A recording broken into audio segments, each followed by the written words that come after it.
Hi guys, Sharyu kitchen मध्ये तुमचे स्वागत आहे। आज आपण पटकन कोल्ड कॉफी कशी बनते ते बघणार आहोत। हे बघा, त्याच्यासाठी मी पहिले एक मिक्सरचं भांडं घेतले, त्याच्यासाठी लागणारी कॉफी घेतले, ही थोडी साखर घेतले, हे चॉकलेट सिरप आहे म्हणजे चॉकलेट सॉस आहे, आणि हे 1 ग्लास मी दूध घेतले, आणि हे आईस क्यूब घेतले तिथे।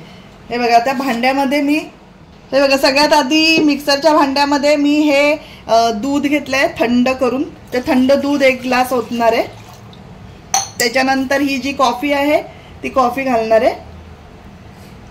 नंतर मी ही साखर घेतली, ती साखर तुम्हाला जेवढं गोड पाहिजे तेवढी तुम्ही साखर टाकू शकता, तेवढी साखर घातली। आणि आता आपल्याला आईस क्यूब घालायच्यात त्याच्यामध्ये। हे बघा, 4 मी आईसचे तुकडे टाकले त्याच्यात,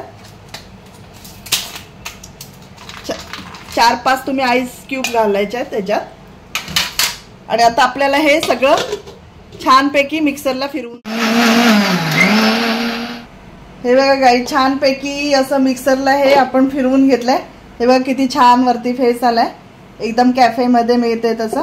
आता आपण ह्या ग्लास मध्ये चॉकलेट सिरप डेकोरेशन करून काढून घ्यायचे। ग्लास मध्ये मी असं थोडंसं चॉकलेट सॉस टाकते, त्याने खूप एक छान टेस्ट येते कॅफे सारखी, आणि दिसायला खूप छान दिसतं। आणि त्याच्यामध्ये 2 मी आईस क्यूब अजून ग्लास मध्ये टाकणार आहे।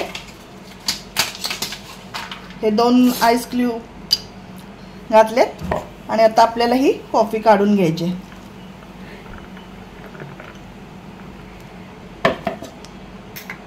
त्याच्यावर असा सॉस, आपली आईस कॉफी तयार झालेली आहे, कोल्ड कॉफी। तुम्हाला जर आवडली असेल तर नक्की लाईक करा आणि सबस्क्राइब करायला विसरू नका। Thanks for watching.